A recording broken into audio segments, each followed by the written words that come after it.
Good afternoon, everyone. The meeting for Assembly Committee on Growth and Infrastructure will now come to order. Will the Secretary please call the roll? Assemblyman Ellison, Present. Assemblyman Levitt, Here. Assemblyman Miller, Present. Assemblywoman Peters, Here. Assemblyman Roberts, Here. Assemblywoman Summers Armstrong, Present. Assemblyman Watts, Here. Assemblyman Wheeler, Here. Assemblyman Yeager, Here. Chair Monroe Moreno. And I am here. We have all members present. Thank you all for showing up today. I'd like to welcome everyone to today's meeting of the Assembly Committee on Growth and Infrastructure. Today, we will enjoy a presentation on the state climate strategy. But before we begin addressing today's agenda, I want to briefly review how our virtual meetings will work. Although we're in different rooms, please make sure that your phones are on silent. Please keep your cameras on so that our secretary will know that we have a quorum. And if you wish to speak, you can raise your hand or just open your mic if you have a question, but make sure you state your name for the record, whether you're staff or legislator. It makes it much easier for our secretary to keep records when we state our name because she may not be able to see us. And for the public, as you know, the legislative building is currently closed. So all of our committee meetings will be held virtually, meaning the committee members, staff, and everyone else will be participating in this meeting either through Zoom or by telephone. In addition, people wanting to testify or present public comment will have the option to call in or submit written testimony or comments. This can be done online for today's meeting on Nellis, located on the legislative website. Members of the public have the option to submit an opinion on bills. They can sign up to participate during the public comment period at the end of our meeting. And the public comment will be limited to 3 minutes each. All the materials submitted for a meeting will be posted on the committee's page on the legislative website. The meeting can be viewed through our streaming service on the legislative's YouTube channel, both of which can be accessed on the legislative website. If you have missed a meeting and would like to know what happened, that is easy to do. All the committee meetings are recorded and posted on the legislative website, usually the next day. Anyone who would like to receive electronic notifications of the committee's agendas and minutes can do so by signing up on the Nevada Legislative website or by contacting the committee manager via email. That email address is asmgi@asm.state.nv.us. And please, always don't hesitate to contact our committee staff if you have any questions. We are here to help.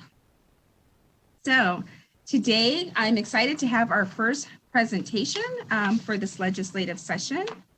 And we will welcome the presenters to the meeting. It will be a presentation on Nevada's climate strategy. And we have with us today, David Bobzien, who is the director at the Governor's Office of Energy. And from the Department of Conservation and Natural Resources, Director Bradley Crowley.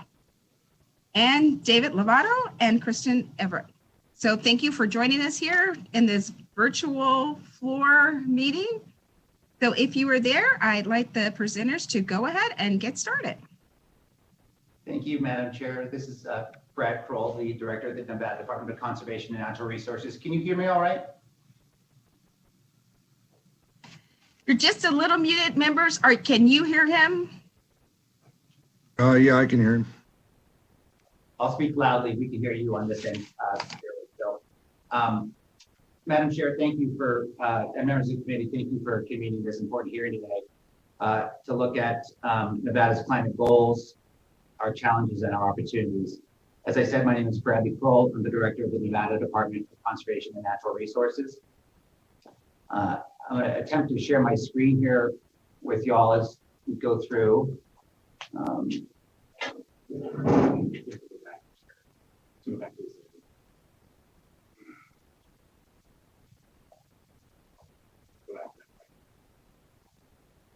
Sorry, 1 second. Minimize it. Jerry, you just do less than that. I apologize. My technical skills are not proficient.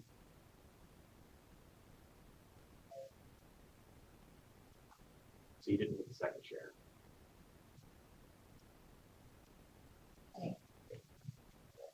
All right, I believe that should be working if everyone can see that on the screen. As Chair Monroe Moreno said, I'm joined today by my colleague, David Bobzian, the Director of the Governor's Office of Energy, Dr. Kristen Averett, who serves as our state's first ever climate policy coordinator. And I also have with me today Mr. Greg Lovato, the administrator of our Division of Environmental Protection.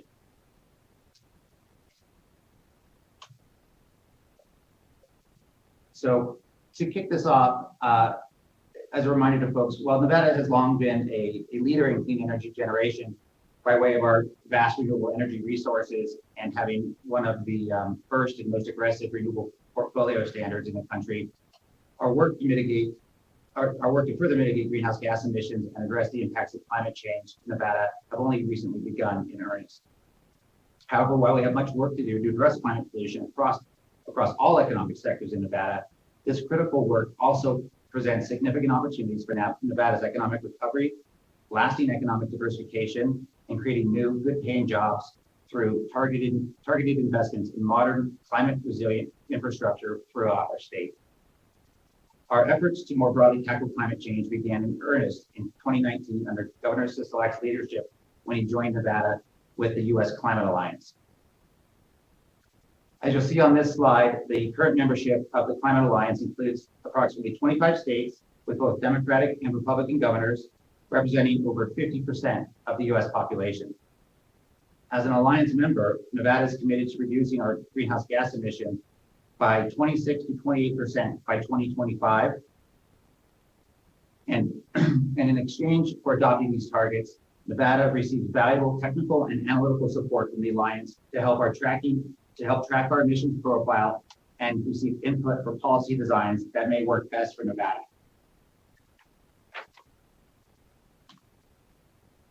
Also in 2019, as a complement to Nevada's membership in the U.S. Climate Alliance, the Nevada Legislature passed two important bills to enhance Nevada's focus on climate change. The first, SB 358, increased Nevada's RPS to 50% clean electricity generation by 2030. The second piece of legislation, SB 254, established in statute the economy-wide greenhouse gas reduction milestones for Nevada. These emissions reduction goals set by SB 254 are on the screen as follows: 25% by 2025, 45% by 2030, and net zero by 2050. Thankfully, the recently enhanced RPS under SB 358 will play a significant role in meeting these targets. But the RPS alone will not be sufficient to achieve our greenhouse gas reduction targets in 2025 and 2030. That said, as was stated recently by Senator Chris Brooks, who was the sponsor of these two bills in the 2019 session, said, we are going to, quote, we are going to use the carbon reduction goals of the state to guide our clean energy investments. And that's exactly what we're hoping to do in our climate strategy, which you will hear about today. This next slide, and this will be my last slide before turning over to Director Bobzian, shows Nevada's most recent greenhouse gas emissions projections as assembled by the Nevada Division of Environmental Protection. As you can see, Nevada is currently projected to fall 4% short of our 2025 goal and 19% short of our 2020 goal. So we clearly have work to do. However, If you look closely at this graph, you will see greenhouse gas emissions from the electricity sector steadily declining under the parameters of Nevada's RPS. But emissions from the transportation sector, industrial emissions, and emissions from residential and commercial buildings continue to increase under current Nevada policies. Therefore, it is in these three key areas that Nevadans must come together to develop Nevada-specific policies and make targeted investments to bend the emissions curve in these three areas.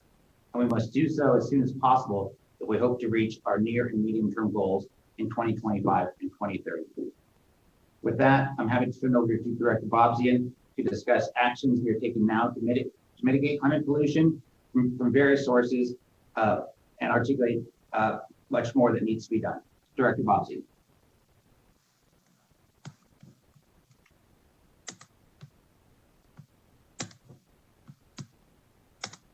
Thank you, Director Kroll, and thank you, Chairman Monreino and members of the committee for this opportunity to present to you today.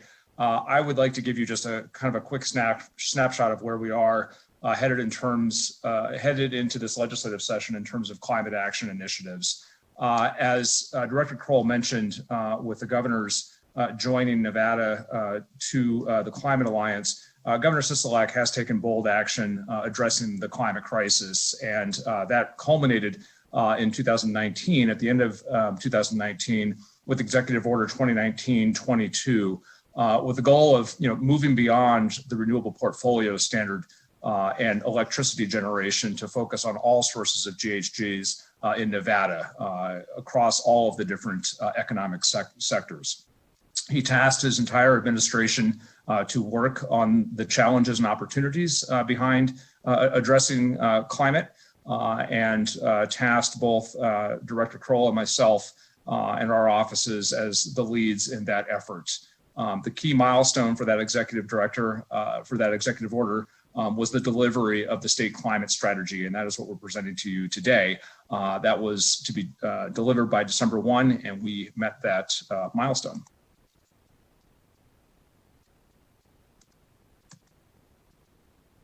And so some of the activities that have been happening since the last session, the Nevada Division of Environmental Protection launched the Clean Cars Nevada initiative, and this is to develop new regulations to facilitate the availability on a broad scale of low emission vehicles known as LEV vehicles and zero emission vehicles known as ZEV vehicles. And you can learn more about that effort at that hyperlink there. We have a number of activities related to use of the Volkswagen settlement administered by the Nevada Division of Environmental Protection. A lot of these activities focus on replacing older diesel vehicles and the pollution that comes with them, as well as replacing ground support equipment with electric upgrades at both McCarran and Reno Tahoe airports. I would note that while the contracts are out on those, there are some changes to the schedule based on pandemic activities that are happening, but that's been a major achievement so far in our work. GHG emissions reduction strategy. Kudos to Director Swallow and all of our colleagues at the Nevada Department of Transportation. They have put into their One Nevada statewide transportation plan GHG reduction strategies, and they have been a key partner in this effort in the administration addressing climate. Certainly, coming from the Governor's Office of Energy, there is the Nevada Electric Highway expansion. I apologize for not missing this one error on the slide. I-15 has been completed, that stretch of the Nevada Electric Highway. Governor Sisolak, at the first part of 2020, joined us in Mesquite for a ribbon cutting of the final station that enabled us to be eligible for federal certification as an EV alt fuel corridor. We project substantial completion of the rest of the Nevada Electric Highway on Interstate 80, US 50, US 95, and US 93 in 2021.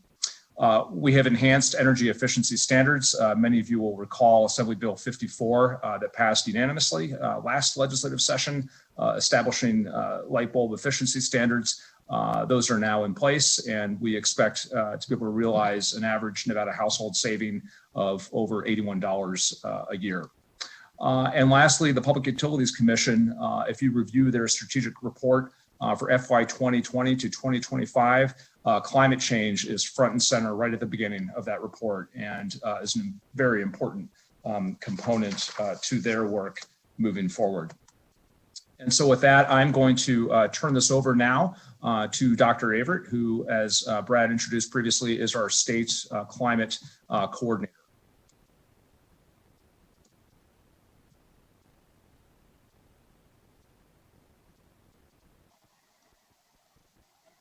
All right, thank you, Director Bobzian, and thank you, Madam Chair, and to the committee for the opportunity to talk to you today.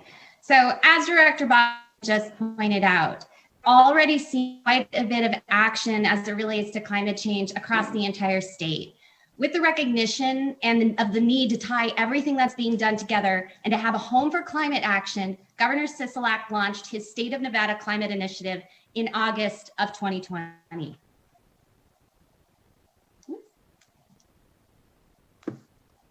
There we go.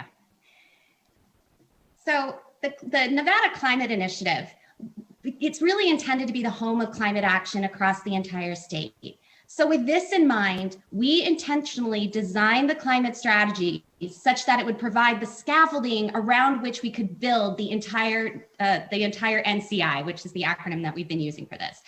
The three goals of the strategy: one, to provide a framework for reducing Nevada's greenhouse gas emissions across all economic sectors. Number two, to lay the groundwork for climate adaptation and resilience planning. And three, to establish a structure for continued ongoing climate action across the entire state. The climate strategy is really about building the foundation for the legacy of what the climate initiative can be. It's not going to be a single effort, a single plan, or a single roadmap that's going to help us to address all the challenges posed by climate change. It's going to take a lot of action on multiple fronts. To build the climate strategy and meet the scope of the entire executive order, we set up 10 different working groups focused on very different aspects of climate change. These teams included over 56 individuals representing 15 agencies, as well as 3 of our NSHE research institutions, UNLV, UNR, and DRI.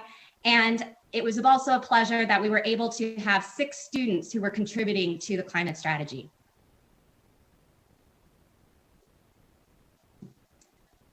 Working with stakeholders was another very important component in building the strategy. Beyond one-on-one messaging, small group briefings, and the seminar presentations that we held, there were 2 key stakeholder engagement activities. The first was a scientific survey about attitudes and perspectives on climate change that was developed and administered by faculty at UNLV. We had over 1,500 responses from across 13 of Nevada's counties, as well as Carson City, to that survey. The second was a series of virtual listening sessions. These were convened by representatives from different state agencies that were relevant to the topics at hand. And this was not about us from the state perspective presenting to the public and presenting to stakeholders. It was about listening to stakeholders. So these were conducted in the spirit of public comment. We actually stuck around for every listening session and ensured that everybody who wanted to offer public comment was afforded that opportunity. We do have archives of all of these meetings on our website at climateaction.nv.gov. So to the strategy itself. As Director Kroll pointed out, we did in fact meet the key milestone of releasing the climate strategy to the public on December 1st. And we did release it as a web-based document. You can find it at climatestrategy.nv.gov. Now, we released the document in a web format for multiple reasons. And the first is that we really wanted to ensure that it was approachable. Given the scope of the executive order, the strategy is necessarily quite comprehensive, and there is quite a bit of material. So all told, if we were to print it out single-spaced at 10.5-point font, it would be over 160 pages. If somebody handed me that kind of document on climate, it would be pretty intimidating to dig into. So we structured a landing page, which you can see here on the right side of your screen, that really allows people to dig into the issues that they think are most important to them. The second reason why we really want to make sure that it was web-based is that it really lends itself to the concept of a living document.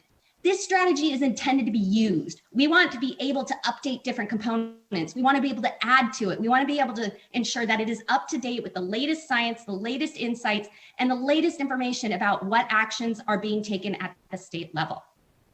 So with that in mind, I'm going to provide you an overview of the individual components of the strategy. So the first section of the strategy is about what we do and what we don't know with respect to climate change and the impacts to Nevada. This was actually done, it was led by our state climatologist, and the team was composed of the best climate scientists in the state from UNR, UNLV, and DRI. This section represents the very first assessment of climate change that's across the entire state, and I will say it's fairly complex. However, there are two things that I would point you to if you're going to dig into this section. The first is the table of climate impacts that is right at the very start of this particular section of the strategy. This table lays out how the impacts of climate affect different sectors across the state. These sectors include public health, agriculture, ranching, tourism, entertainment, as well as water resources. The second thing I would point you to is at the very end of this section. And this is where the research team lays out what the risks of climate change are to the state.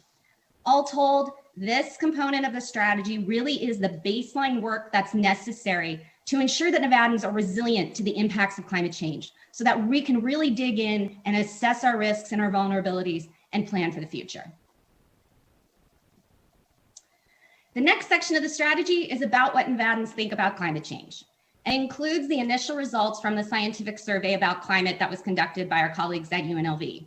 And the key takeaway here is that Nevadans are concerned about climate change, and the initial results show that over 75% of those who responded are very concerned about the climate.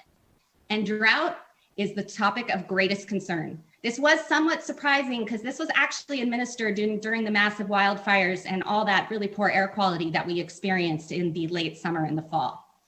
Now, there are many other insights that to be gleaned from the climate survey, and I recently had a conversation with Professor Bloomfield from UNLV, who is leading this effort, and she and her students have almost completed their deep dive into the survey results, and it will be our pleasure to share that information when it's available. All right, so now I'm going to talk about what is really the centerpiece of this iteration of the strategy, which is our mitigation policy analysis. So what we did here, first, is that we developed a framework that would help policymakers. This is helping all of you and helping the decision makers across the state to effectively shape our climate solutions so that they work for Nevada. Then what we did is we applied this framework to very specific climate policies. So the very first question that we always get is, how did we select the policies that we looked at in the strategy? How do we decide we're going to include? Well, per SB 254, the NDEP greenhouse gas inventory that is delivered annually is required to include a catalog of policies that could be implemented to help our state achieve emissions reduction targets. So all of the mitigation focused policies that are contemplated in the climate strategy were drawn directly from the policy catalog that was included in the 2019 iteration of that inventory.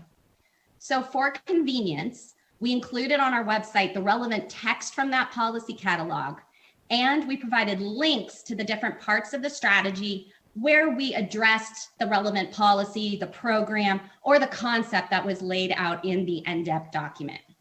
At this point, I also just want to add that the policies in the NDEP catalog, they were actually drawn primarily from the policies that have been considered or have been implemented by other US Climate Alliance states. In total, we specifically evaluated 17 different policies across 5 different economic sectors. And there are 2 things that I want to emphasize at this point. The first, to be abundantly clear, we did not develop new mitigation-focused policies in this strategy. We also did not make specific recommendations to implement any of these policies as is, nor did we prioritize one policy or another. The reason is, quite frankly, we have to get to net zero emissions by 2050. So nothing is really off the table at this point. We're at the point where we need to consider every option that is available to us. So our approach was to look at all 17 policies and figure out how do we shape them and how do we make them work for Nevada. Now, the way that we did this was through the design of our policy framework. The framework that we developed had 4 different metrics. The first was about greenhouse gases. If we were to implement the policy, what kind of reduction in greenhouse gases might we realize and in what time frame? The second was focused on climate justice, environmental justice, social justice. What impacts might this policy have on low-income communities, communities of color, indigenous populations? Have we considered what net benefits we might be able to bring to the table to benefit those communities? And third is about budget. What does it cost to implement this kind of program, and what would it cost to administer in the long term? And finally, implementation feasibility. This is about legal barriers to decarbonization. Is it we have the authority in statute already, or is it, wow, we need actually congressional action to make something happen?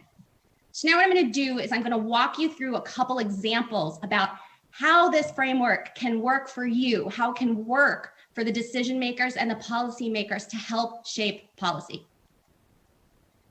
So for the first metric, let's take the example of the policy analysis that's related to the transition from fossil fueled electricity generation to clean energy sources. In this write-up, the team points out that we have 2 coal-fired power plants that are currently operating in the state. And we have a fairly good idea of what the annual emissions are from both of those coal-fired power plants. But the exact timing of the retirement of both of those plants is not certain. So we're not confident that the retirement of these, we're not confident that this transition can help us meet, in particular, our near-term goals in 2025 and 2030. For this reason, the working groups assigned not that green color, but that lighter green color.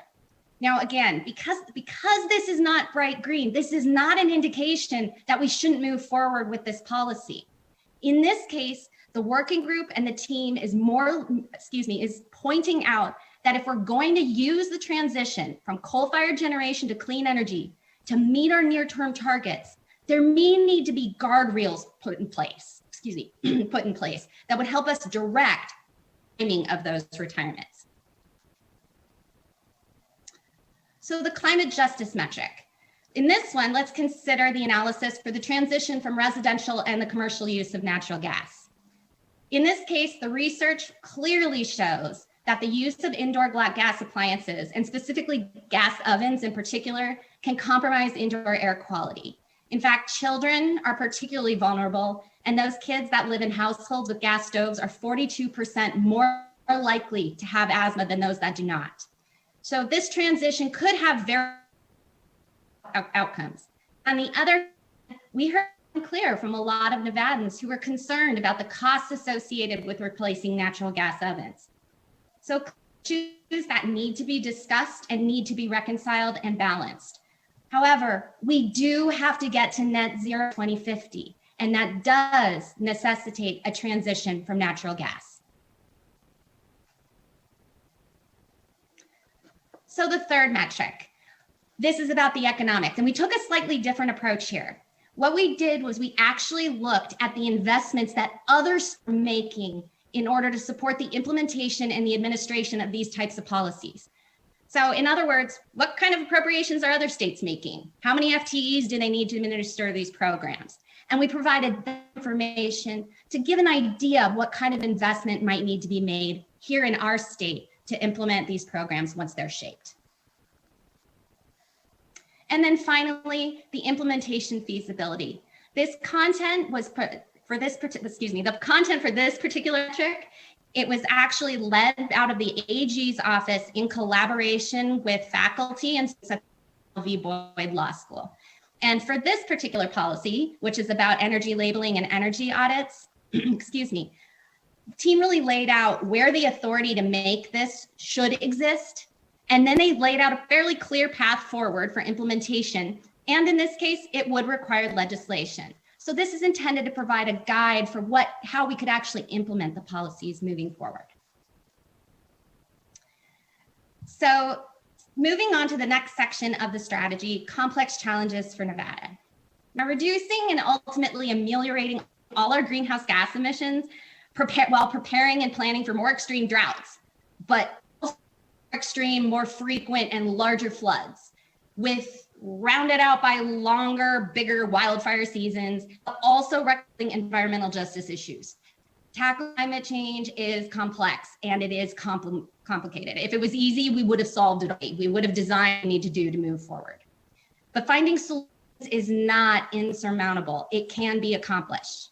So our approach to this section of the strategy was about laying bare all of the issues at play within 4 very discrete themes that are focused on the need for economy-wide greenhouse gas emissions reductions.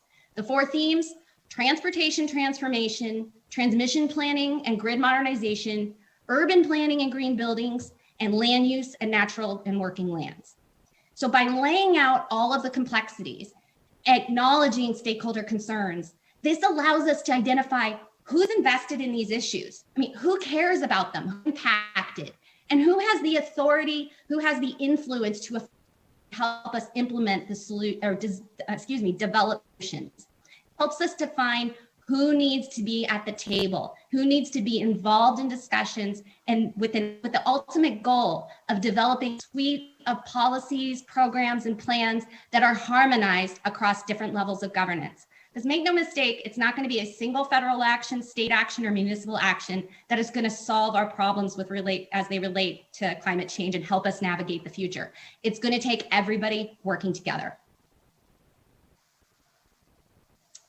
And I think this segues nicely into the next section, which is focused on monitoring, modeling, and managing greenhouse gas emissions. My top line summary of this section is you can't manage what you can't count.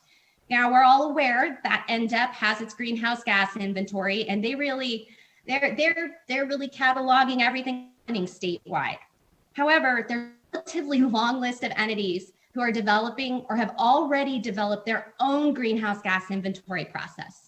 So similar to the point that we just made about the last section about needing to harmonize our policies across levels of governance, we also need to harmonize our accounting. Right now, for example, Clark County might make some or implement some policy and that will significantally reduce greenhouse gas emissions. But there's no guarantee at this point that that will be captured in the statewide inventory. Now, this isn't about, oh, gee, the state wants to take credit for everything, or we must make sure that we're accounting for every bit of carbon. This is really about how we plan for the future. Again, from that integrated perspective, the important part is projecting the impact of a policy on greenhouse gas emissions, because it might be a municipal policy that will actually get us closer to our greenhouse gas emissions targets than a state policy. And we need to have that information so we can move forward collectively. Unless everything is aligned, the planning horizons, the accounting, we won't be able to optimize our opportunities and make the best in the future. Another section of the strategy focused on lead by example, which is the term of art for adopting internal strategies across the executive branch state agencies to reduce greenhouse gas emissions. Director Bob Zian alluded to this and NDOT's efforts in his opening slides. So right as we began building the climate strategy, NDOT started the process of developing and implementing their own internal policies to help them reduce their greenhouse gas emissions. NDOT actually made a very significant contribution to the strategy in that they documented their process. So the result is a roadmap that any other agency in the state, they can pick up, they can adopt, and they can use to develop their own internal policies to maximize their reductions in greenhouse gases at their own agency. So now we're going to segue into economics. Here, we really address the economics of climate action. In the policy analyses, we show that states are investing in climate action. Addressing climate change, it's not a revenue neutral proposition. It requires an upfront investment, but it will cost a lot more in the long run if we do not act. Because I have to talk. In this section of the strategy, we conducted an analysis using what's called the social cost of carbon, where we were able to estimate the avoided costs of meeting our greenhouse gas emissions reduction targets. by using a very conservative approach to this calculation, if we meet the net zero carbon emission reduction target by 2050, we would prevent $4 billion in economic damages by that year. 4 billion. The return on investment on investments now, today, in climate action will pay off in spades in the long run. So following on the thread of economics is economic recovery and revitalization. The takeaway from this section of the strategy is that Nevada can and should ensure that climate action is part of its economic recovery. It's part of our resilience planning and our job growth efforts, and really that climate needs to become hardwired into the state's economic development plans now and in the future. There were 3 pillars of this section. The first, to quote the US National Climate Assessment, climate change is expected to cause substantial net to the US economy. But fortunately, we can prepare and ensure the resilience of our economy. And one way that we can do this is actually the focus of the second pillar of this section, and that's about jobs and the new clean energy economy.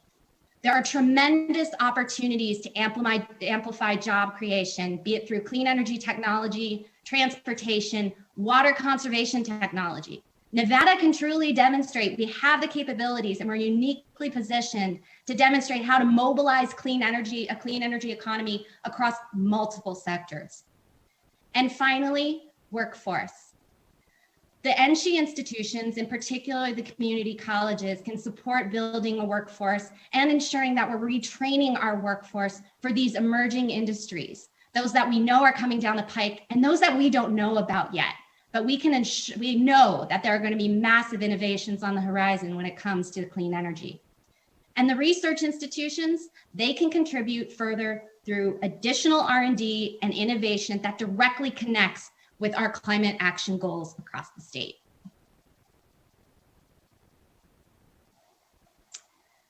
Now, one could argue that this final section of the strategy is possibly the most important. It's about climate governance.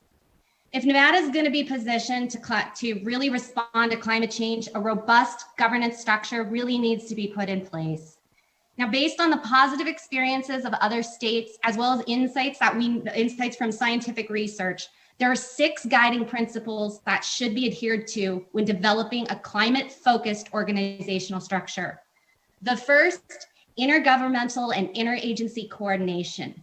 This has been a common thread through everything that I just laid out in the entire strategy. It takes everybody and it takes us talking together to be able to come up with and optimize our solutions.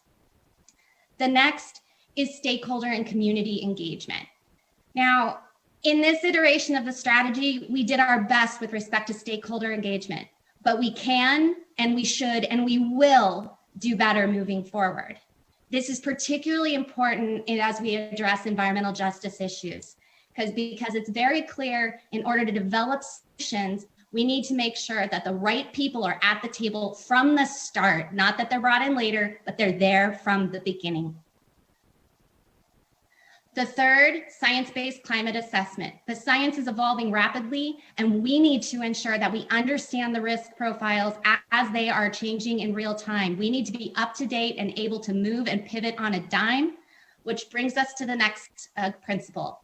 Is adaptive governance. We can't be tied down by red tape. We need to make sure that we are able to mobilize quickly to address issues as they come up, but also to seize opportunities. Executive leadership and staff.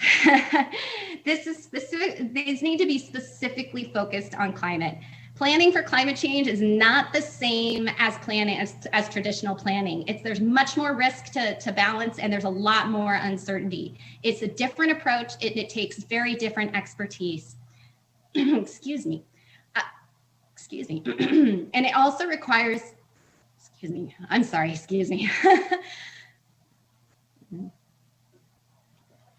Excuse me. It also requires that there is leadership from the top, demonstrating that climate is a priority. Along these lines, there was the National Academy's report that just came out 2 days ago. And in it, they actually recommend that every state have a net zero transition office within their capital. That is the level at which we need to ensure that we're moving forward rapidly. And then finally, dedicated resources. This is a common theme. Climate action is not a revenue neutral proposition. It is actually going to cost us, but in the long run, it could be far more costly. And we need to be thinking about the together. If Nevada is truly going to navigate the climate related challenges and take advantage of the opportunities ahead, it's critical that we design and implement an organizational structure with clear processes and clear authorities. So to summarize, these are the key takeaways. Wanted to put them in one place for all of you. And I'm not going to read all of these, but to summarize, Nevadans want action. Climate is happening right now. We can do something. We hope that we armed everybody with the tools to be able to design policies that will work for Nevadans. We can reduce our greenhouse gas emissions across multiple sectors of our economy, and we can, should, and will integrate EJ into how our policies moving forward. It is, again, need to be thinking about how investments now and the long-term ROI, and Nevada uniquely suited to leverage climate action and have it benefit our. And finally, I want to leave you with this. We have laid out a fairly sweeping climate strategy here. There is a lot of content and a lot to dig into, and I did the best I could to cover it in a relatively short amount of time. But it's going to take a robust governance structure to really realize the tactical implementation of everything that's laid out in this strategy.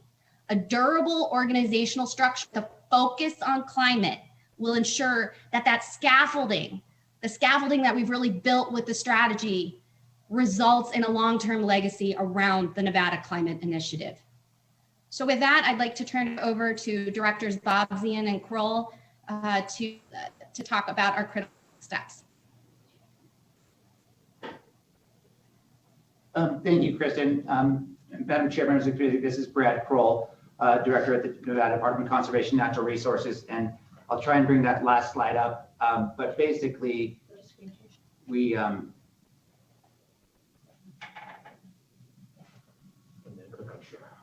you go.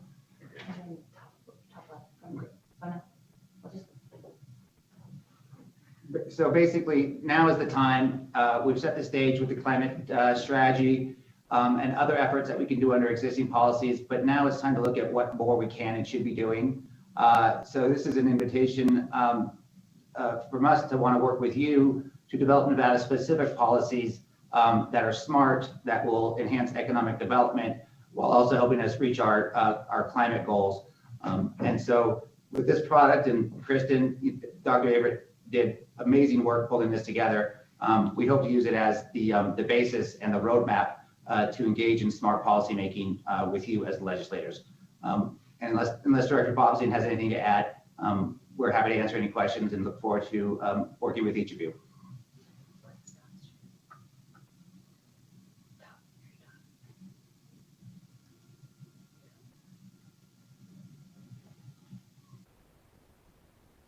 Thank you so much for that presentation. I have to say, Kristen, I love your enthusiasm.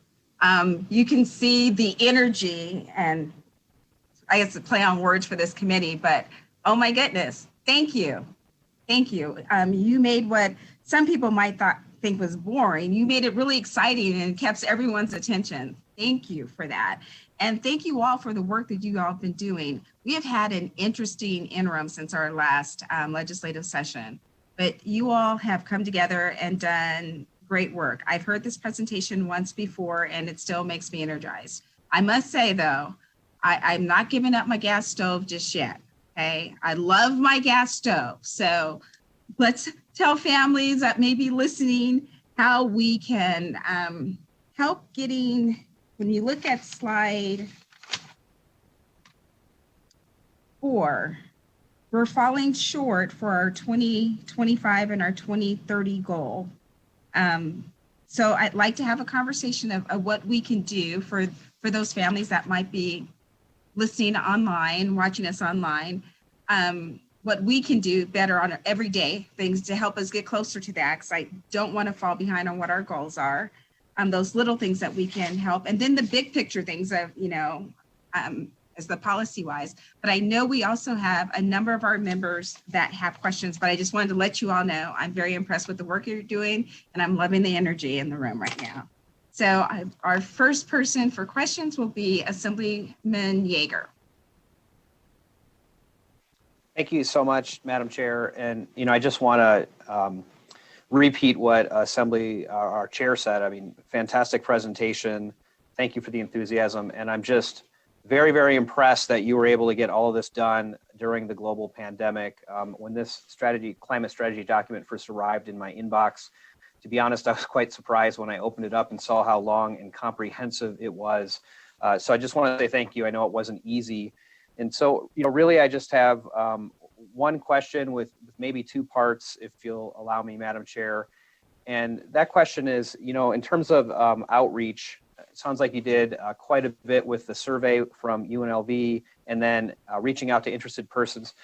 I'm just kind of interested in, now that we have this strategy, we have the data, how has outreach been, talking to everyday Nevadans about the importance of trying to follow through on this and meeting our goals?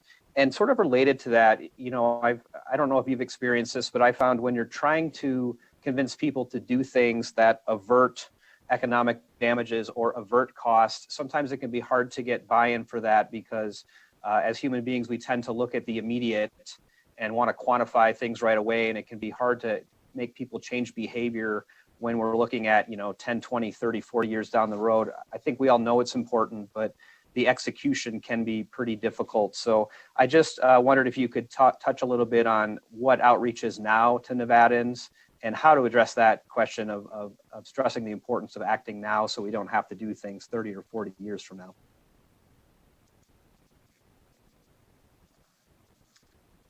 Madam Chair, David Bobzien, for the record, through you to Assemblyman Yeager. I'll take a first crack at those two questions, but I think I'll turn it to Dr. Averitt to talk more extensively on the outreach. To the outreach itself, and we very much appreciate the kudos. Needless to say, the world changed dramatically following the governor's issuance of the executive order at the end of 2019. We had originally envisioned a very comprehensive, statewide, community-specific outreach effort that was going to involve a lot of in-person, face-to-face meetings. All that changed, but really under Dr. Averitt's leadership, we were still able to mount a very impressive outreach effort that included a number of video listening sessions and other outreach to really bring people to the table. And I think you will see in the executive order itself, and we know that this is of utmost importance to Governor Sisolak, the solutions around addressing our climate crisis revolve everyone being at the table. And we think that you'll find that the spirit of this strategy really is a table setting for consideration of those policies and the need to have all voices, particularly the voices of the communities that are most impacted. This has been incredibly rewarding work for all of us, particularly from the perspective of how the world has changed in the global pandemic and how it has highlighted the very immediate impacts on a whole range of communities across our state. And so going forward, we believe that this effort is, if anything, even more important now as we're addressing public health impacts to all kinds of communities across the state.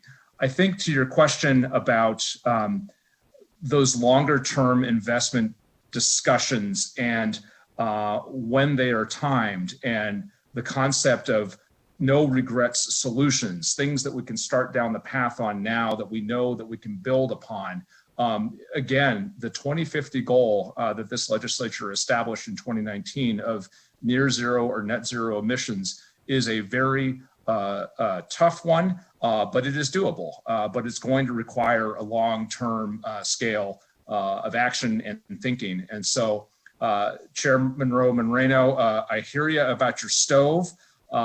Certainly, the members of this effort have our own relationships with gas in our personal lives. And, that's a perfect example of, if you look at that section and spend time with it, there is a recognition that there's no easy pull it off the shelf. Here's the BDR you need to run to address this specific issue.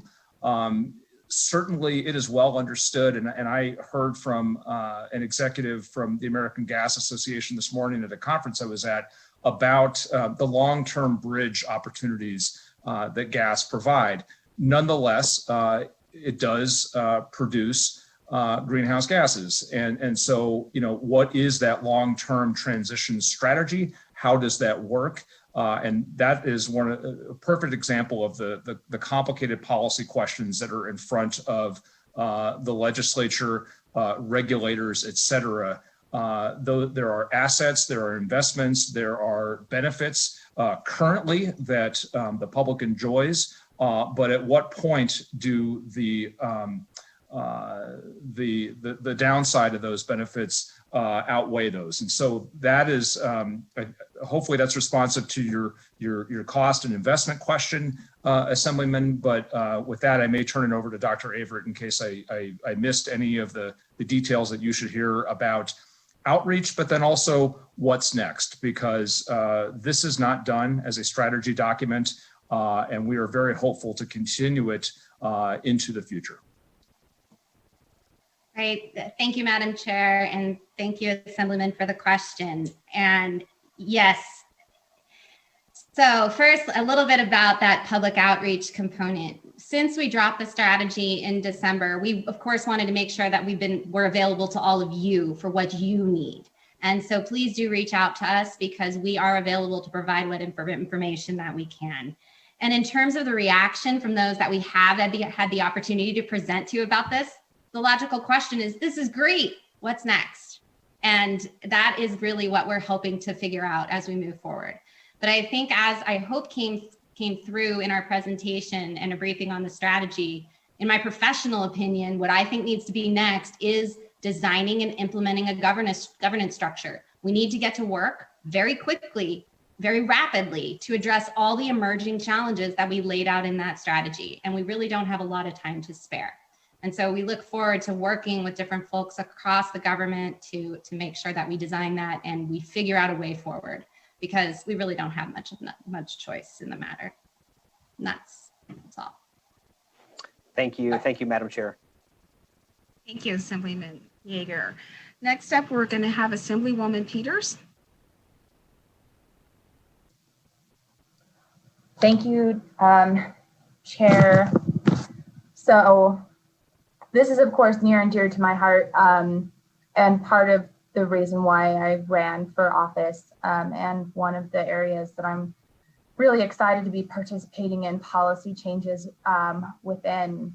I have a variety of questions, some of which have to do with the inventory, which I'll take offline and chat with you about later. But the big question I have is, we talk about climate change kind of as though it's this presenting enigma, but we are experiencing challenges today that do cost us in the day-to-day efforts of running our state and of living our lives. And I think it's exacerbated in Nevada with some of the temperature differentials we've been seeing in our more urban areas. And I just was wondering if you guys have quantified, and you did in your climate strategy, quantify the potential reduction of economic damages by 72 to 876 million by 2030 and 4 billion by 2050. But today, what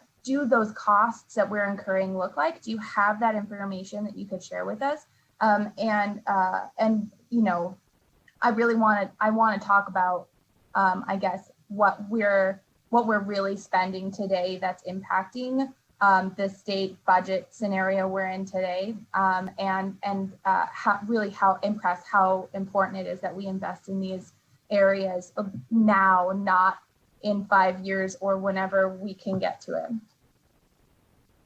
Assemblyman Peters, this is Brad Kroll. I'll take a first shot at responding to that question and let others fill in some of the blanks. But I think part of the basis of your question is, not only do we need to be reducing emissions in Nevada, we need to be addressing the impacts that we're currently seeing and experiencing in Nevada from climate change. And those are real, and they do have a cost, a social cost, an economic cost, a public health cost, depending on the various impacts. But we see it to our natural landscapes in the form of wildfires, for example. We see impacts to aging infrastructure for more extreme weather events, that if we don't build that infrastructure back in a smart, climate resilient way, it's going to crumble again. So we need to be thinking long term. In our urban areas, particularly in the Reno, Sparks, and Las Vegas, Henderson area, those two areas are two of the fastest warming cities in the United States, but it's not strictly related to the broader issue of climate change. It's largely related to the urban heat island effect. And this comes down to an important objective of doing smart urban planning, where we need to be increasing our urban tree canopy, for example, to limit that heat island effect that's raising temperatures in Clark County and Washoe County. So, these seem like small things, but they really do need to be implemented across the city, county, state, and federal sectors to have an impact. But they are real, and as we diversify our economy, we're looking at outdoor recreation as a growing part of that. Well, if our natural resources are not in a good shape that people want to visit, or our transportation infrastructure isn't such that they can get there in a cost-effective and a clean or an easy way, those are barriers that we need to take very seriously. And I'll turn over to Dr. Averitt or Director Bobstein for more. So Kristen Averitt for the record, and thank you for the question. So the way that we came up with that calculation was using something called the social cost of carbon, and that is calculated strictly based off emissions. And so we did not, and I don't think we have the tools at hand to be able to calculate, for example, the cost of a wildfire that has been, has been juiced up by climate change. So we're not really able to break it down quite like that.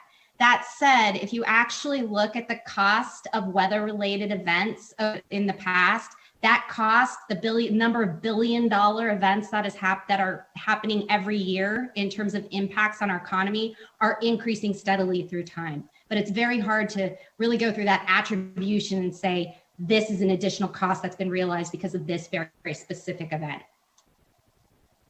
Thank you. And I may add quickly, unless Director Bobstein has more as well. I think one of the not talked enough about eventualities in Nevada that has a significant climate nexus and is going to have a significant economic impact on us is drought.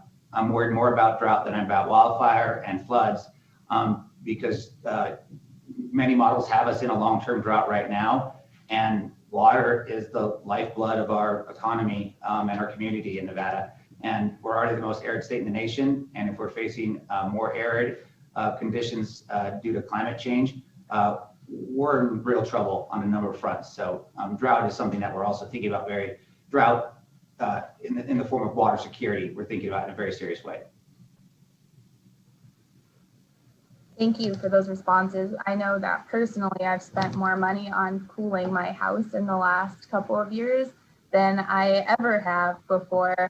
And that, is a direct cost to my living conditions and a consideration in moving to the regions that we love to live in Nevada. So I'm really excited about implementing some of these strategies, and thank you so much for your effort and expertise in this area and bringing this really into actionable items that we can do as policymakers to make a big difference.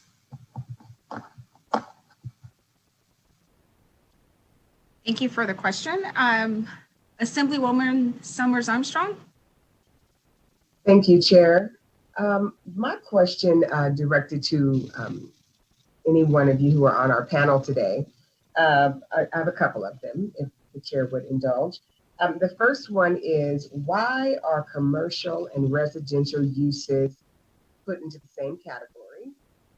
if you could answer that one. And then what is we peel off the residential out of this whole overall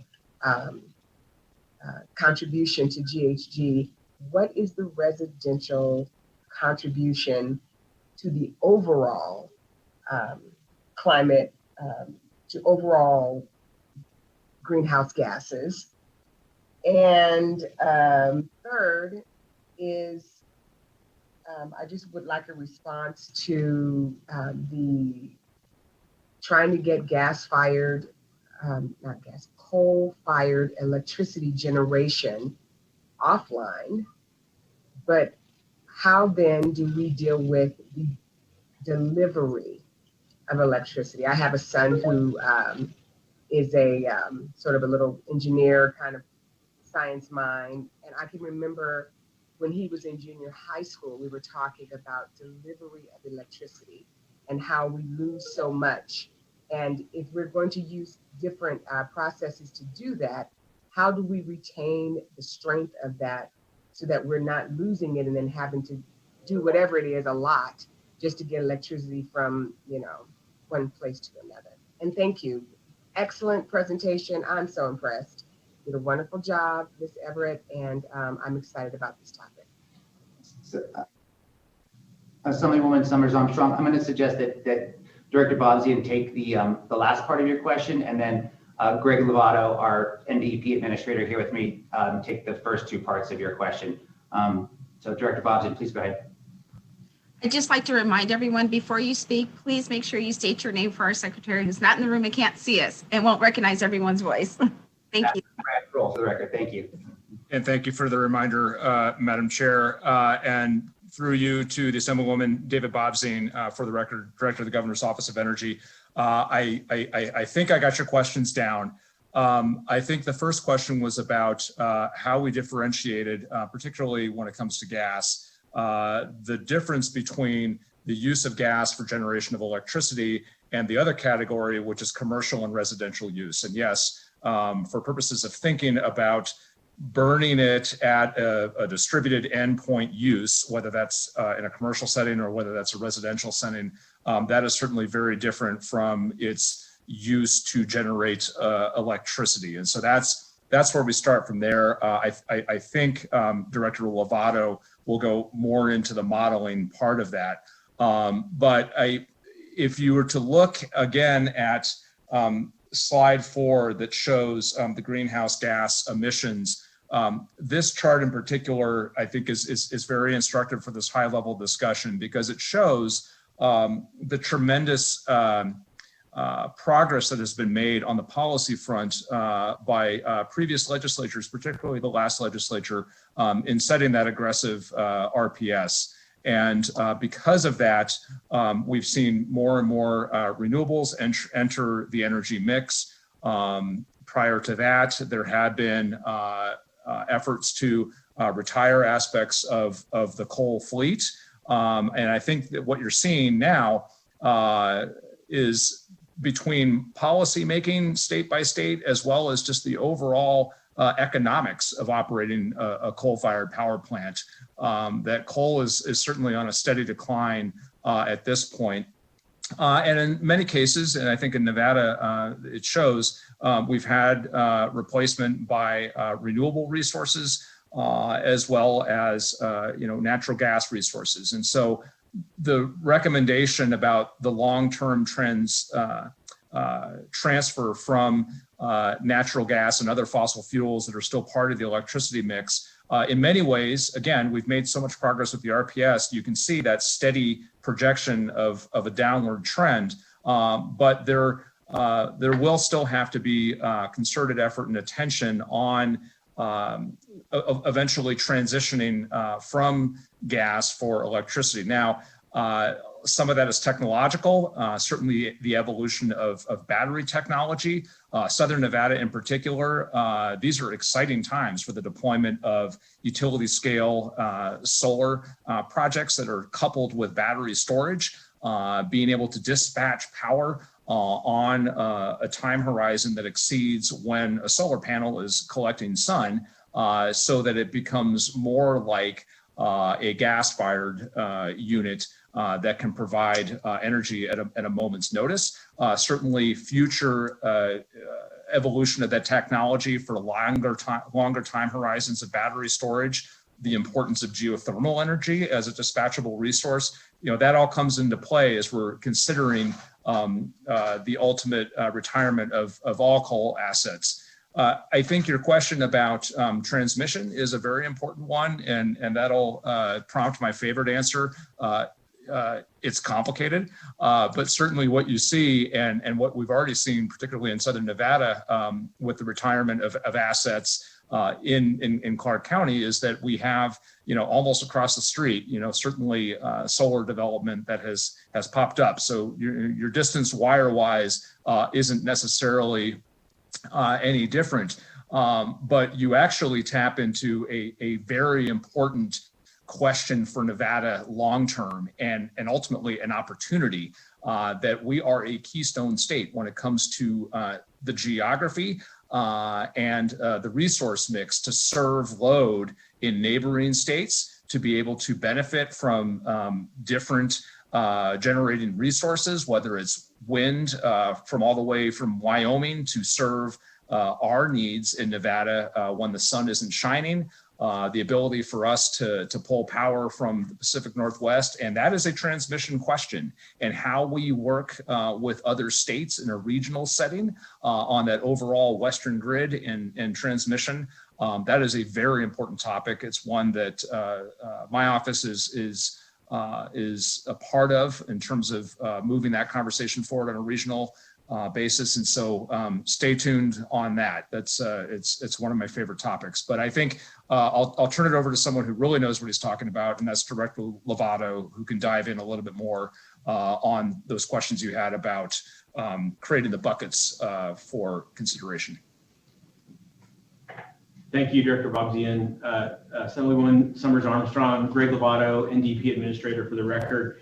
I think your first question was why are the commercial and residential sectors lumped together in our inventory? Yeah, that's really just a function of the tool that we use, which is a EPA state inventory tool, but I could try to break it down a little bit more for you. We look back to 2005 and forward to 2039 for our projections. And over that time period, on average, you see about 10% of the emissions statewide coming from both residential and commercial sectors. And it looks like it's about equivalent between the two throughout that period. Most of what you're seeing in terms of greenhouse gas emissions from residential and commercial, as opposed to industrial sector, is from combustion of natural gas for heating. There's some small amount of heating oil that people still use, but that's a much smaller percentage than combustion of natural gas. So I hope that answers your question about commercial, residential, and breaks it down a little bit further in terms of, so you're looking at roughly, 5 to 10% overall coming from the residential sector to total statewide emissions, depending on, what time period you use.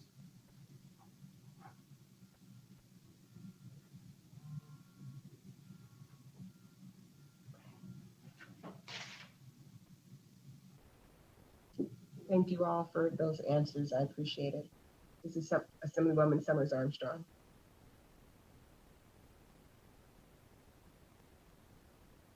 Thank you, Assemblywoman. Next up, we have a question from Assemblyman Miller. Thank you, Chair. Assemblyman Miller, for the record. My question is, when we talk about the cost of all of this directly to households, are there any strategies being discussed or that we're looking for helping our low-income families make this leap, as well as our rural families who may have, more challenges when it comes to distance and things like that, particularly when we look at transportation, getting new vehicles or like changing out their systems within their homes to go all electric. So overall, but also, kind of more specifically in those areas as well. Thank you.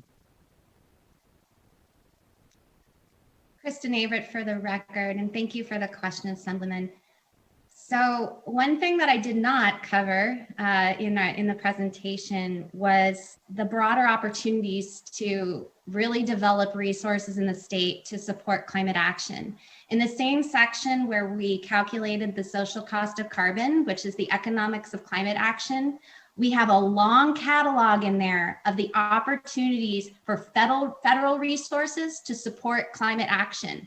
These are resources that have been, where there have been appropriations in the past that perhaps could be, ginned up again, as well as appropriations that are currently in place. And again, these are federal resources available to support state climate action. So that is one tool that we put into the strategy.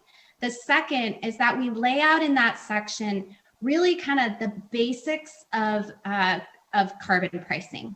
That has been a very popular mechanism really globally and in some states for figuring out how do we actually develop the resources to support climate action. And if we look at the carbon pricing network called RGGI, that's in essentially the New England corridor, over 40% of all of the revenue that they generate goes to low-income households to support the transition from off, say, natural gas into electric, and to make sure that there is that just transition that really allows for equitable solutions. Similarly, the carbon pricing program that's in place in California, they do the same, over 40%, and I think this year it's 65%. I'll have to get back to you, but that information might actually be in the climate strategy. Of those resources go directly back into marginalized communities. So thank you for the question.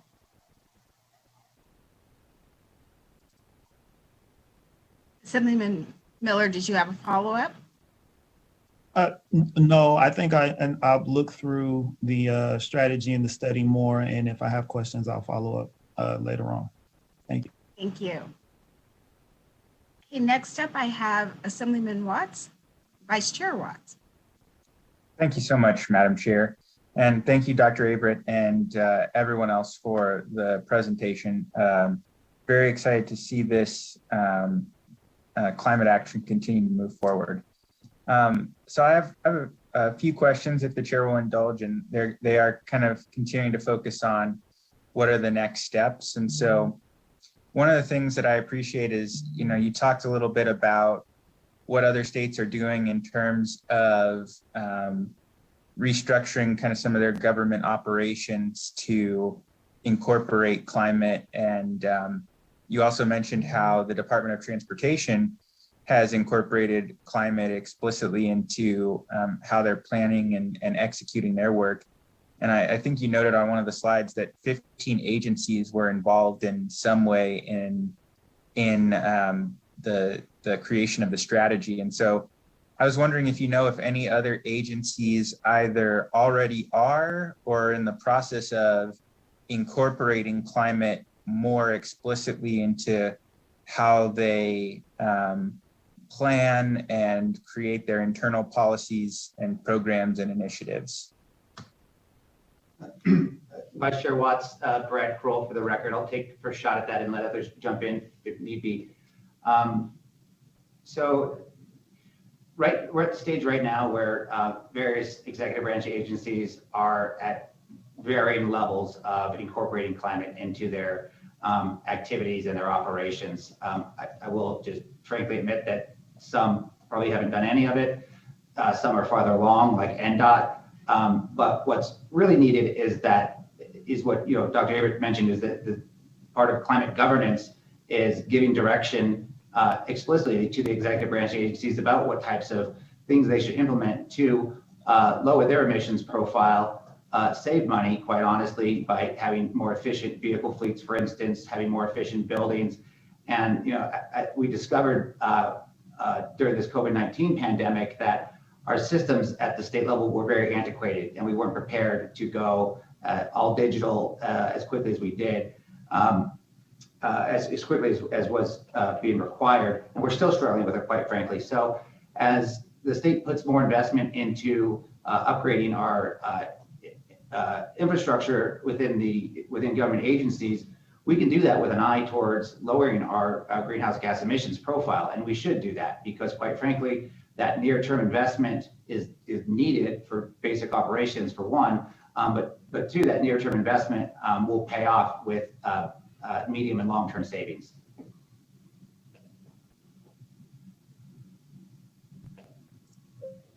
Great, thank you. This is Assemblyman Watts for the record again. The next question I had was, and you spoke just a little bit to this as well about some of the federal government initiatives around this, and that it's going to take a comprehensive approach, systemically at all levels of government. So I was wondering if you could also speak to what you're seeing in local governments here in the state of Nevada, what the state's engagement with local government's been, and where you might see us heading in the future, especially, in conversations around building codes, zoning, and other things that can have an impact on climate emissions. So Kristen Averett for the record, so through the chair, Assemblyman Watts.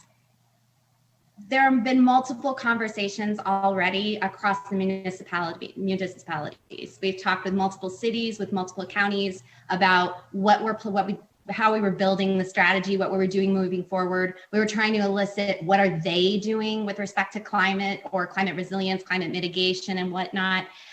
That said, we have limited resources, and there are only so many people that can be engaged in those conversations at one time. That said, if there are specific organizations, entities, municipalities that we should be reaching out to that any of you are aware of, we are all ears, and we really welcome those kind of suggestions, because it is important that way, like you said, that we are all at the table and that we harmonize those policies. Thank you, Dr. Abbott. I appreciate that. Again, Assemblyman Watts for the record. One other thing I just wanted to bring up, especially as chair of the Natural Resources Committee, I know we've spent a lot of time talking about greenhouse gas reduction in terms of reducing what we're putting out in emissions.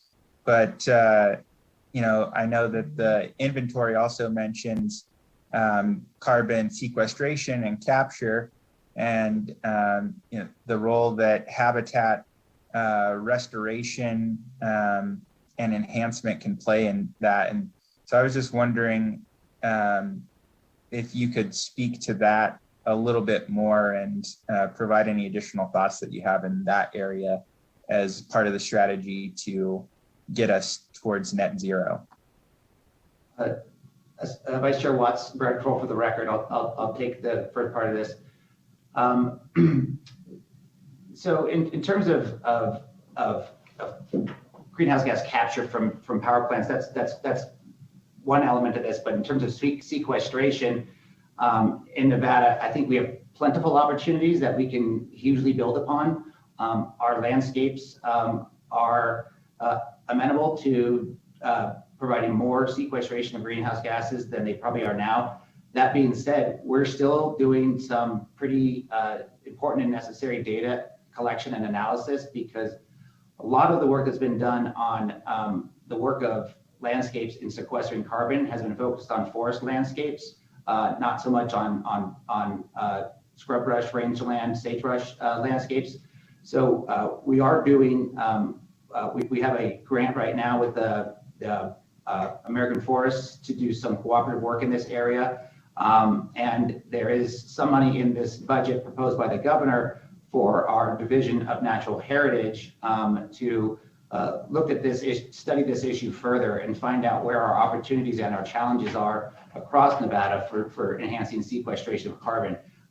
Many people don't realize that Nevada actually has lots of wetlands, but we don't have a good inventory and catalog of them and how they work as an ecosystem service.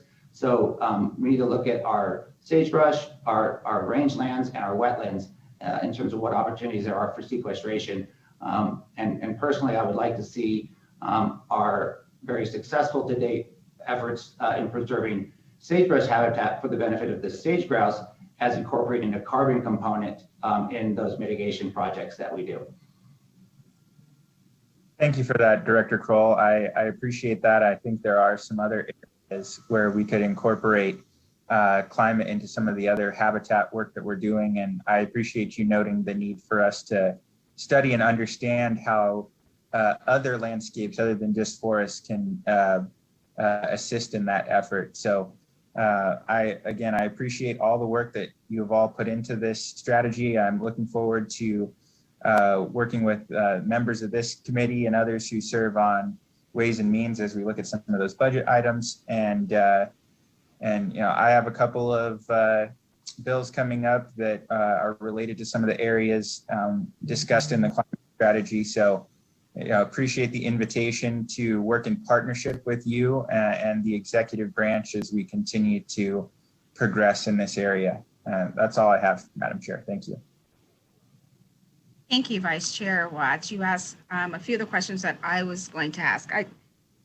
Just before we wrap this up, on slide 27, during the presentation, there was a mention that for the stakeholders and community engagement, and you had said you wanted to do better in bringing more people to the table.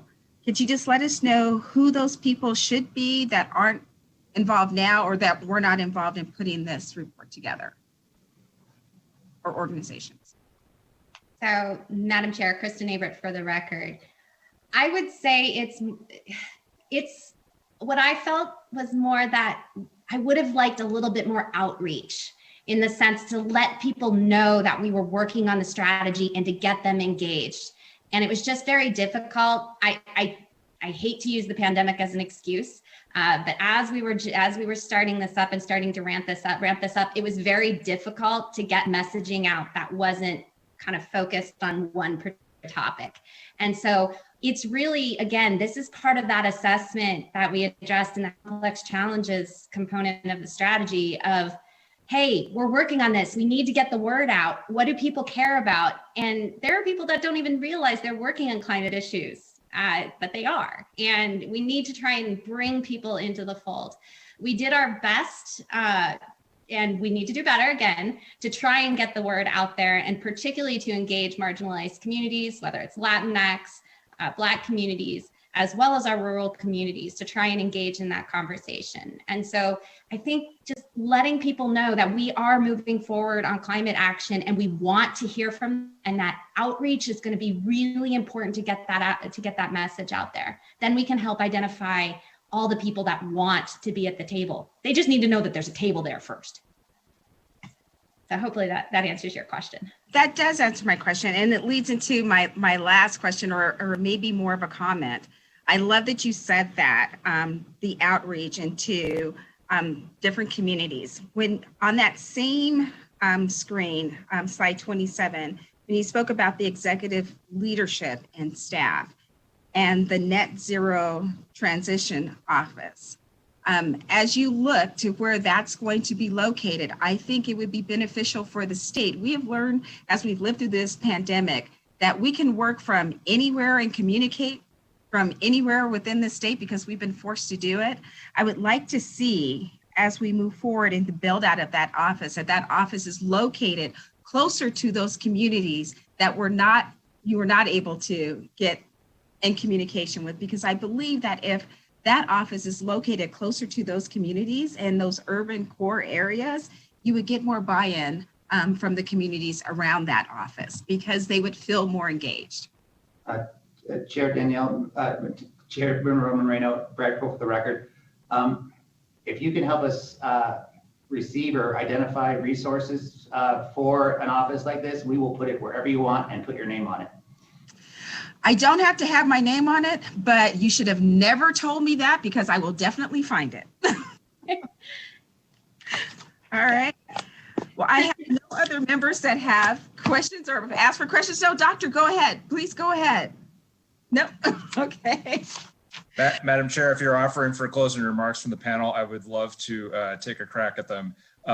Just again, thank you, Madam Chair, for your long-term commitment and interest in this topic, for giving us the opportunity today to make this presentation, and thanks to the members of the committee for receiving it and considering it, and getting in the game and helping us with this. I would quickly highlight one other thing that we didn't really get to talk about, but that Vice Chair Watts brought up at the start of his questioning, and that is the federal activity. I can assure you that our climate initiative team, it seemed right as we were putting the final ink on the strategy itself going into December, we quickly had to shift into transition conversations, and now we are in communications with various agencies in the Biden administration. And I know it's not lost on members of this committee that it is impressive the degree to which climate has been stitched through the entire incoming administration, whether it's the U.S. Department of Transportation, whether it's energy, whether it's interior, through the appointments that are being made. And so we are very excited, but we're doing a lot of work right now to try to keep up and understand what the landscape means at the federal level, what the opportunities are for the state of Nevada, and there are very specific ones. And so our team, the governor's office, our representation in Washington, D.C., that helps us keep on top of this, and certainly our congressional delegation, we are all very busy and excited about what the coming months hold as we try to navigate our way out of this pandemic into an economic opportunity of embracing climate action as a path forward for Nevada's prosperity. So we look forward to working with all of you in that effort, and just want to share our excitement about the months to come. Thank you so much, Director Bobzien. So with that, members, that brings us to the next item on our agenda. That will be public comment. I'm not seeing any other questions from any other members. So just as a reminder, those that are watching, you can register online to either speak to the committee by telephone, or you may enter your written comments for the record on the webpage for today's meeting on Nellis. It's located on the legislature's website. You will see buttons allowing you to submit your online opinion or participate in writing or by phone. If you're calling in, please remember to clearly and slowly state your name and spell your name for the record. We ask that you limit your comments to 3 minutes or less to accommodate comments from others. We may have the first caller. I believe there's 5 callers in our queue, so we'll give our BPS staff just a few minutes to let in our callers. And I want to thank our presenters again. Wonderful presentation and wonderful dialogue and questions from the committee members. Thank you, Chair. Will the caller with the last 3 digits 133 please slowly state and spell your name for the record? You will have 3 minutes and you may begin. Hi, yes, hello, can everyone hear me? Yes, we We can can. hear you, All yes. right, hi, my name, awesome, perfect. Hi, everyone, my name is Alexa Espuro Loaiza, ALEXAISPUROLOAIZA, and I'm here representing Chispa, Nevada. I'd like to start off with thanking Governor Sisolak and his administration for taking the climate crisis seriously and commissioning the state climate strategy. I'd also like to thank Dr. Avery, who last week presented the strategy report to about 60 of our Chispa, Nevada community members and answered dozens of our questions. We were excited to hear that the state is planning for how to tackle this crisis, and especially that climate justice was one of the metrics used to analyze potential policies. Black, Indigenous, and Latinx Nevadans are bearing the worst impacts of climate change, with more extreme heat and dirtier air in our neighborhoods. Climate justice should not only be part of the analysis, but the guiding principle of state's plans. We can't achieve our climate goals if we leave our communities and future generations behind. The state's goals are achievable if there is a focus on ensuring middle and low income have access to solutions for solving the climate crisis, whether it's more energy efficient products, electric vehicles, or solar panels in our neighborhoods. At the moment, these innovations are unaffordable and unavailable to far too many Nevadans, particularly communities of color. the state needs to close this access and affordability gap. We are also interested in learning what's next, how the state plans to implement some of these ideas in the climate strategy, and specifically how they will ensure climate justice is ensured and centered in all future plans. We'd also like to know who will be tasked with moving this forward. We recommend the state issue a separate report laying out steps needed to fully achieve climate justice. This can serve as a roadmap for future legislative sessions and regulatory proceedings. We cannot afford to not act. Like the report says, our economy will lose billions of dollars if we do nothing. Worse yet, we'll lose countless lives through early deaths that could have been prevented. We also commend the state for its community outreach efforts and would like to ask that the state make its efforts more inclusive and accessible by providing materials and presentations in multiple languages and in multiple ways, so not that only English speakers who have internet access can participate in protecting our climate. Thank you so much for hearing me out. Thank you so much for joining us. Can we get the next caller in the queue?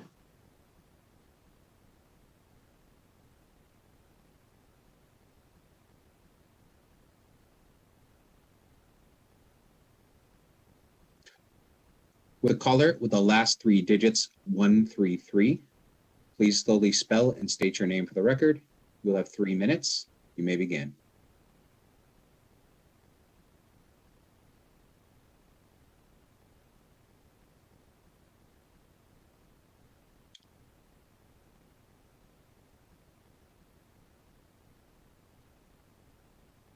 The caller with the last three digits 443, please slowly spell and state your name for the record. You will have 3 minutes. You may begin.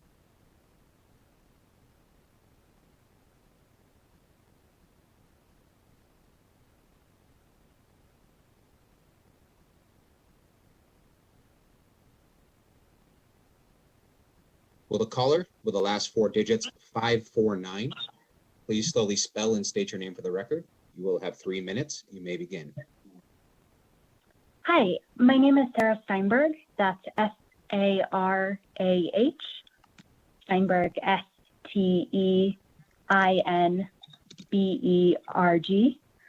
And I'm a policy principal with Advanced Energy Economy. Thank you for the opportunity to testify before you today. AEE is an industry association comprised of businesses dedicated to making the energy we use secure, clean, and affordable. We represent over 100 companies that include technologies such as energy efficiency, demand response, solar, wind, storage, electric vehicles, advanced metering infrastructure, transmission and distribution equipment, geothermal, hydropower, software, among others. Used together, these technologies and services create and maintain a higher performing energy and transportation system, one that's reliable and resilient and diverse and cost effective, while also improving the availability and quality of customer-facing services. AEE also represents large electricity consumers interested in increasing their purchases of affordable, clean energy to power their operations in the state. I first want to applaud the governor and his administration for the ambitious undertaking that was the state climate strategy. The strategy identifies many critical policy priorities necessary to achieve Nevada's emissions reduction goals. AEE is particularly glad to see such an emphasis in the report on building and transportation electrification and regional power sector cooperation that will help Nevada reduce emissions while maintaining reliability and low-cost electricity. Our members see huge economic development potential in the policies that the climate strategy lays out, which makes Nevada a top opportunity state for them to invest their resources, create new jobs, add to state and local tax revenues, and help consumers save money, be that through lower cost electricity generation, energy efficiency, and other demand-side programs, and electric vehicle consumer choice. They stand ready to invest and ready to help you shape these policies to ensure maximum economic benefits from the clean energy transition. These benefits aren't just theoretical. We've seen strong growth from these sectors in the past and fully expect them to drive economic recovery and diversification over the next few years and decades to come. The climate strategy policies allow Nevada to get ahead of that curve and reap the economic and jobs benefits sooner rather than later. Thank you for your time, and AEE looks forward to working with the legislature this session and beyond on the climate strategy implementation.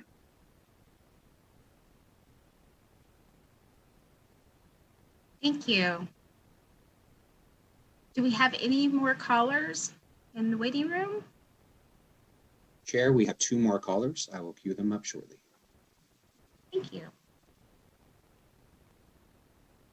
Will the caller with the last 3 digits 155 please slowly spell and state your name for the record? You will have 3 minutes. You may begin. Thank you, Madam Chair and members of the committee. For the record, my name is Christy Cabrera, CHRISTI CABRERA. I'm the Policy and Advocacy Director for the Nevada Conservation League. First off, I would like to thank the Nevada State Climate Team for all of their work going into the report. The Nevada Conservation League has been keeping a very close eye on that process, and we were really excited to see the report when it finally came out. The Nevada State Climate Strategy makes it clear that in order to meet our strong climate goals, we need to electrify transportation, transition away from fossil fuels such as gas and coal, and invest in green jobs. Nevada has a lot to be proud of in our work to move towards a clean energy future, but we can't slow down now. As home to some of the fastest warming cities in the United States, Nevada is already feeling the effects of climate change. Earlier this week, the Nevada Conservation League Education Fund released survey results that explore Nevadans' views on climate change and our state's response. The data shows that Nevadans understand the threat of the climate crisis and want to see leaders take bold, aggressive action to mitigate its harmful effects on our communities before it's too late. 82% of Nevada voters believe that climate change is a serious problem, and 67% believe it is already having a serious impact on this part of the country. Nearly 65% support lawmakers taking strong action to combat climate change and believe that taking action will have positive effects on our families, our climate and weather, and our economy. Nevada has made strides to become a cleaner and greener state, but we are still not on track to meet our climate goals, and there is still plenty of work to be done. We look forward to continuing to work with the Nevada Climate Initiative team and the legislature to find solutions to this crisis, and we thank you for your time. Thank you.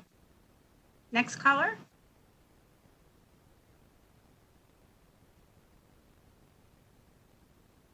Will the caller with the last 3 digits of 443 please slowly spell and state your name? You'll have 3 minutes. You may begin.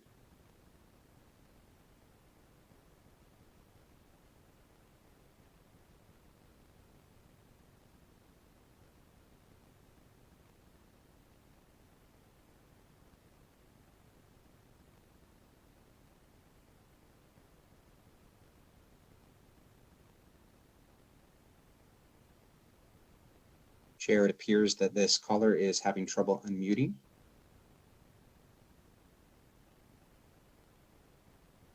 We'll give the caller just another minute or two to fix the problem.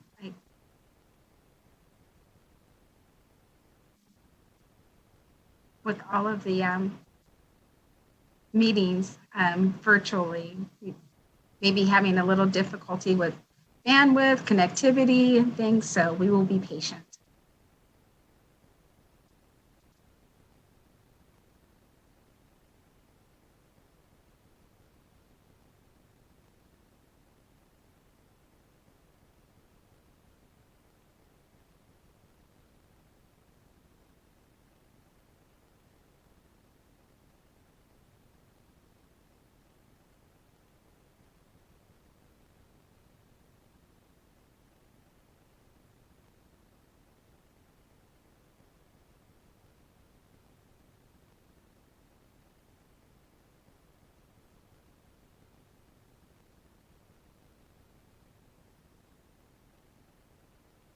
Caller with the last 3 digits 443, please press *6 to unmute.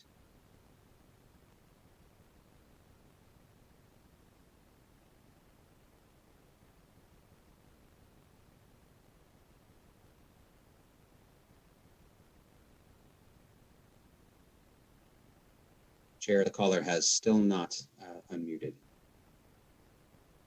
Okay.